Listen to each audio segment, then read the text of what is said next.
પરમ પૂજ્ય જલારામ બાપાના જન્મ જયંતિ આજે છે. આજે આપણા શોરૂમનો 1 મહિનો પૂરો થયો છે.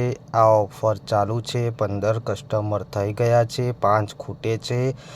આજના દિવસ માટે નવા મોડલમાં આપણે દરેક કસ્ટમરને ખાસ ઓફર આપી રહ્યા છીએ, જેથી આજે જે બુક કરાવશે, જે લેશે એને ખાસ ફાયદો થશે.